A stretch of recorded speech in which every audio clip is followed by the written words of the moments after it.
Praise the Lord. Our daily bread. Isaiah chapter 62 verse 3. You will also be a crown of beauty in Lord's hand and a royal diadem in your God's hand. O Almighty God, thank you for giving this wonderful verse. May your presence showers on us. O Lord, the fear of you is the beginning of wisdom, and obedience to your commandments is understanding. When we do these things, we will be like a beautiful crown in your hand, like a royal diadem. Therefore, look to our Lord, who is searching for us like lost sheep, and bless us to live a good life by taking refuge in Him. We ask this in the name of Jesus Christ. Amen. அன்றாட உணவு. எசாயா அதிகாரம் 62 இறை வார்த்தை 3.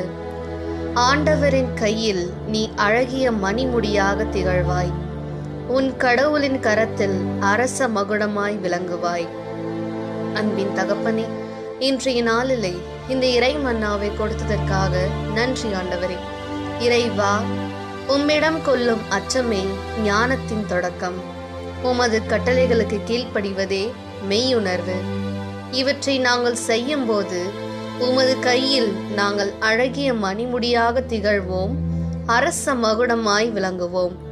எனவே காணாமற் போன ஆடுகள் போல் நம்மை தேடிக்கொண்டிருக்கும் நம் ஆண்டவரை கண்ணோக்கி அவரிடம் தஞ்சம் புகுந்து நல்வாழ்வு வாழ எங்களை ஆசிர்வதியும். ஆமென். அன்னந்துள்ள போஜனம். ஏசாயா 62 அத்தியாயம் 3 வாக்கியம். கர்த்தாவென்ற கையில் நீ மனோகரமாய ஒரு கிரீடமாயிருக்கும், നിന്റെ ദൈവത്തിൻ്റെ കരങ്ങളിൽ ഒരു രാജകീയ മകുടവും. ദൈവമേ, അങ്ങേ ഭയന്ന് ജീവിക്കുന്നതല്ലോ ജ്ഞാനം.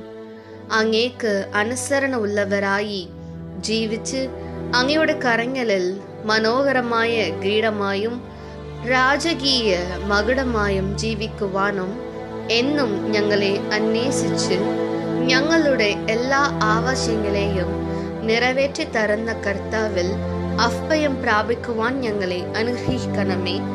ആമേൻ.